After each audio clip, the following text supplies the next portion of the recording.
Programa Reflexões. Oferecimento Vitória Ambiental. Proteger o meio ambiente é o nosso compromisso.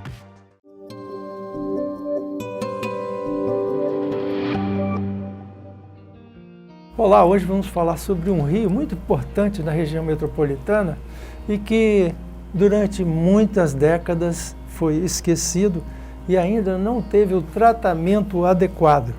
E se a gente quer melhorar a qualidade do meio ambiente e principalmente das águas que compõem as nossas áreas urbanas, nós temos que ouvir as experiências, a história de cada rio. E hoje nós vamos falar sobre o Rio Marinho. Para falar sobre esse assunto, nós temos aqui a presença de um engenheiro que é diretor do Clube de Engenharia.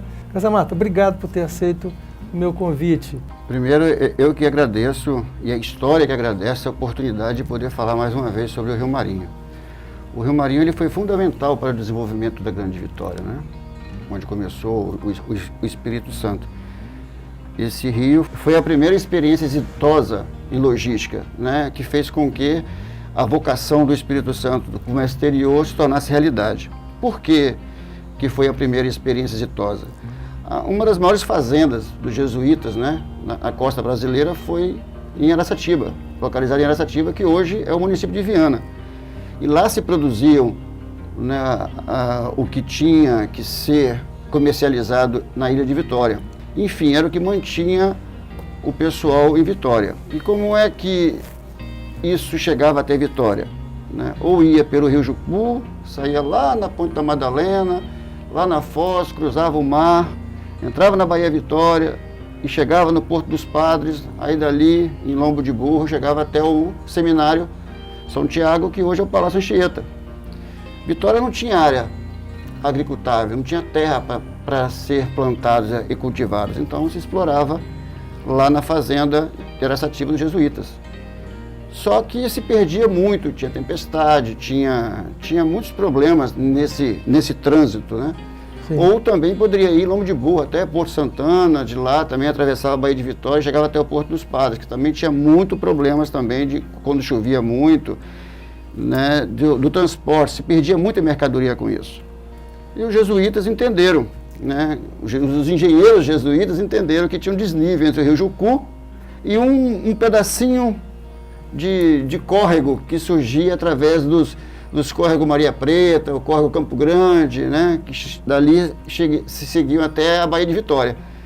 Isso é uma verdadeira obra de engenharia. Né? Foi a primeira obra de engenharia e transposição de água no Brasil, né? E isso que fez essa emenda de tal forma que você saía de Araçatiba, pegava um trecho do Rio Jacarandá, pegava o Rio Jucu e adentrava por esse rio Marinho, que chegava até o Porto dos Padres com muito menos tempo do que antigamente pelo trajeto passado, né? E essa história, como você iniciou, essa história ela está perdida, né? Nós temos a tradição de conhecer as histórias legítimas, né? De conhecer a história da Torre Eiffel, a história das pirâmides do Egito, a história da Inglaterra, a história da França, e a nossa história aqui do lado, a gente não tem a tradição de conhecer e debater com as futuras gerações a importância que foi esse rio. Né? E isso se perde. Sem dúvida. Né? Por isso que eu volto a agradecer essa oportunidade de poder falar sobre isso. Sim, eu acho que isso reveste de uma importância ainda maior, porque pelo simbolismo que é tratar da qualidade ambiental de um rio. Porque a gente tem assistido ao longo dos anos que as áreas urbanas elas vão se aglomerando, vão crescendo e vão fazendo verdadeiros cemitérios de rios, fazendo com que essas áreas virem verdadeiros valões, né? Tem muita gente que hoje se refere ao Rio Marinho, aquele valão, né? Mas ele tem uma importância, pode ser recuperado ainda, né? Eu acho que isso também é importante, né? O impressionante, Almi, assim, chega a ser impressionante mesmo. Você chega em alguns ambientes e quando você fala Rio Marinho, as pessoas falam exatamente isso. Aquele valão. E não são pessoas pouco esclarecidas, são pessoas de nível universitário. Pessoas com formação com terceiro grau. E não sabem mesmo a história do Rio Marinho, não sabe o que significou, não sabe a história dos jesuítas, não sabe a história de Araçatiba. E se você não conhece a sua história, como é que você pode planejar o seu futuro? Exatamente. Né? E vai exatamente ao encontro disso que você falou. A sociedade fica de frente para o mar e de costa para o rio, né? Aquela cultura de fazer a casinha perto do rio e jogar ali que a água leva embora, até hoje continua. Até hoje, até surfar. Então, acredito que acontecer esse resgate, essa mudança de cultura, de entendimento do que significa o rio, principalmente nesse mês, né, que a gente comemora o mês das águas, né? Acredito que seja esse. Semana das Águas. Então, exatamente. Eu acredito que a gente possa ter um olhar diferente para isso, e não só no olhar ambiental. Almir, com automação, né, as empresas onde tinha 10 engenheiros, tem um, onde tinha 20 técnicos, tem 2, 3. A automação, né, a automatização está fazendo com que a mão de obra fique menos necessária. E nós temos todo um potencial dentro do arranjo produtivo, da economia criativa e do turismo de ser explorado. E por que eu não posso explorar, num bom sentido, o Rio Marinho e contando essa história? Quantas vezes que nós fomos visitar a Coca-Cola, a Pepsi-Cola? E quantas vezes que as escolas levam os alunos para conhecerem algum ícone importante da Grande Vitória, de todo o estado, de todo o Brasil, conhecer, para ele ter, principalmente as escolas no entorno, para ter o sentimento, né, o pertencimento. Poxa, aqui, fantasiar, né? Aqui passou jesuítas, aqui passaram várias mercadorias levando para o Seminário São Tiago, e voltando do Seminário São Tiago para o interior. E por que hoje não passa mais? O que aconteceu com essa história? Esse resgate é muito importante que você faz. Fala um pouquinho sobre esses livros essa cartilha que você fez, bem interessante. Essa cartilha aqui, a gente ficou sensibilizado, né? Nós somos de origem da Grande Cobilândia, e tinha enchentes, sempre enchentes, né? Agora vamos ter aí um grande investimento em macrodrenagem e esperamos amenizar esse sofrimento do nosso povo lá. E fomos conhecer a história do Rio Marinho. Isso tem uns 20 anos. E na época o Dr. Elmo Dalorto, falecido, o Delton, que hoje se encontra internado devido ao Covid, nos ajudaram, né, a contar minimamente a história do Rio Marinho. Então isso foi um projeto de como te falei, uns 20 anos, deve ter uns 15, e ele foi concretizado em 2007. E nós já fizemos aqui umas 15 mil revistinhas dessas. E já distribuímos em várias escolas, principalmente nas escolas do entorno do Rio Marinho. Sim. Infelizmente, Almir, a responsabilidade de desenvolver essa história, de operacionalizar essa história nas escolas, são os professores. Sim. Né? Eles precisam também adquirir essa consciência de passar para os alunos a importância desse rio. Né? E o nosso trabalho é voltado para ver se os nossos professores da rede pública, rede privada, qualquer tipo de instituição em volta desse rio, consiga internalizar esse conhecimento e repassar esse conhecimento para os alunos, para que eles tenham a ideia, né, e novamente o pertencimento da importância daquele rio. Você tem um resultado aí bem interessante aí nesse livro aí que você elaborou, né? De todos esses, vamos colocar aqui, mais de 15 anos, 12 anos que a gente está trabalhando com essas escolas, teve uma única escola que nos surpreendeu, que é uma escola, ela se encontra ali embaixo da segunda ponte, Covid de Baixo. Fizeram um livro, né? Contos e Encantos de um Rio. Os autores do livro, alunos do 5º ano A e 5º ano B. A arte e ilustração de Kesley Kayak Neves Santos. A organizadora, a professora Marilene Lorenzoni. A direção da escola, Juliana Delacroix de Calesani. E a pedagoga Miriam Miranda Rangel. Essa escola é o MEF José Elias de Queiroz. Ela fica ali em Covid de Baixo. Fizeram uma série de contos, né, eles foram escritos pelos próprios alunos, e a professora aqui fez um poema muito bacana, se você me permitir que eu leia. Pois não.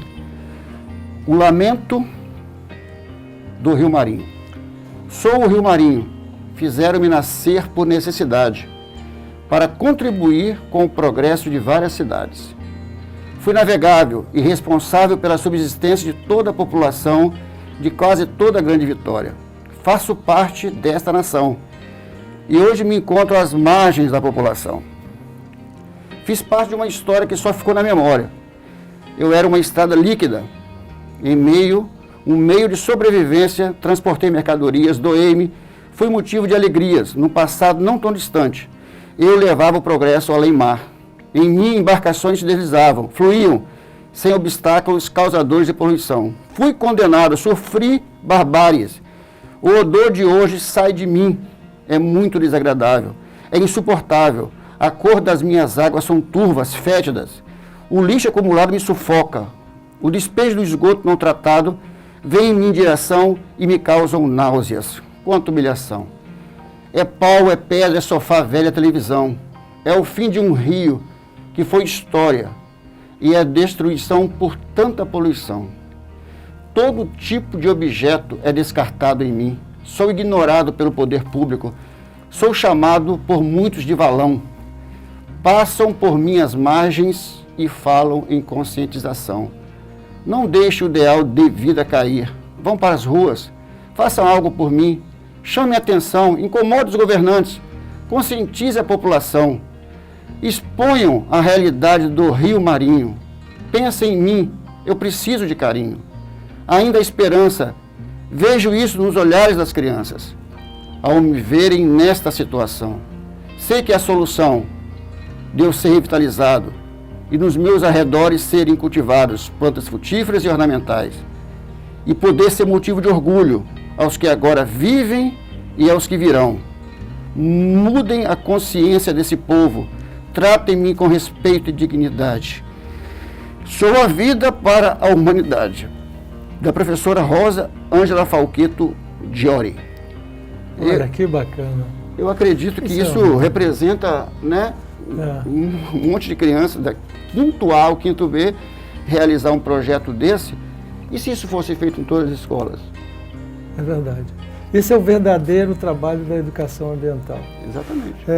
Eu acho até que merece um debate muito grande a respeito da educação ambiental no Brasil, que com o tempo foi colocado como meta da educação ambiental fazer várias disciplinas e colocar o tema ambiental nas várias disciplinas, mas eu vejo cada vez mais a importância de se ter uma disciplina que pudesse falar sobre o meio ambiente, porque é nele que tudo se desenvolve, né?